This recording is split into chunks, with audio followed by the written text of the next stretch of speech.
Termoelektrarna Brestanica je kot prvo podjetje iz Posavja prejelo nagrado za poslovno odličnost in prav tako kot prvo podjetje iz proizvodnega dela celotnega elektroenergetskega sektorja. S številom prejetih točk, več kot 400, so tudi med najvišje ocenjenimi podjetji iz elektroenergetskega sektorja Republike Slovenije, ki so se do sedaj potegovala za to prestižno priznanje. Posavski poslanci državnega zbora so na pobudo energetskih podjetij v Posavju, predvsem podjetij Hidroelektrarne na Spodnji Savi in Infra, pripravili predlog zakona, ki bi pospešil oziroma pričel s postopkom gradnje hidroelektrarne Mokrice. Gre za eno preprosto zadevo oziroma v osnutku gradbenega zakona že piše, kako lahko določene energetske in ostale infrastrukturne projekte pohitriš z krajšim pridobivanjem gradbenega dovoljenja.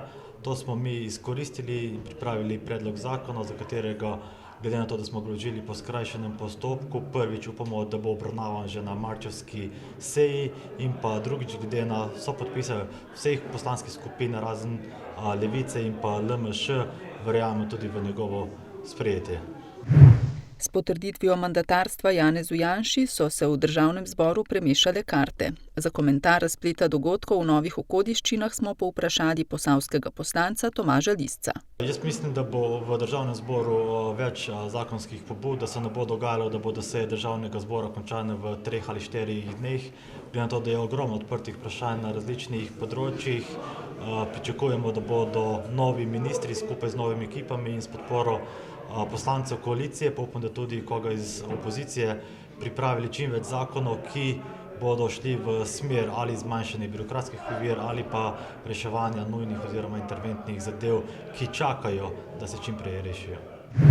V Kulturnem domu Sevnica je potekala osrednja posavska slovesnost ob dnevu civilne zaščite, na kateri so podelili priznanja zaslužnim, ki so svojimi dejanji pomagali in sodelovali pri reševanju, zaščiti in pomoči.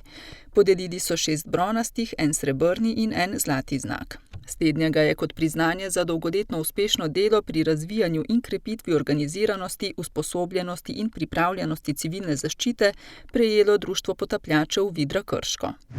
V sredo je v prostorih gasilskega doma prostovoljnega gasilskega društva Krško potekala letna skupščina, na kateri so se zbrali delegati prostovoljnih gasilskih društev, ki delujejo pod okriljem Gasilske zveze Krško. Kot je zbrane seznanil poveljnik zveze Borut Arh, so enote prostovoljnih gasilskih društev na območju občine Krško v letu 2019 skupno opravile 46 intervencij, na katerih je sodelovalo 437 operativnih gasilcev. Največ je bilo požarov na objektih, sledili so požari v naravi. Kot so sporočili z občine Sevnica, je v Šentjanžu potekala razglasitev izbranega vina za županovo vino 2020 v okviru dogodka povezani v lokalni gastronomiji. Pridelovalka županovega vina 2020 je vinogradnica Vesna Simeonov iz Društva vinogradnikov Malkovec.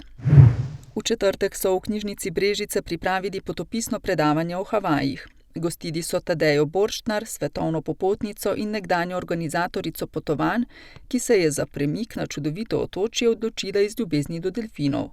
Tam je preživela 2 leti in dodobra spoznala obnašanje teh zanimivih morskih bitij. To je bilo že 6. v nizu predavanj, ki jih brežiška knjižnica za širšo javnost organizira v sodelovanju s Fakulteto za turizem Univerze v Mariboru.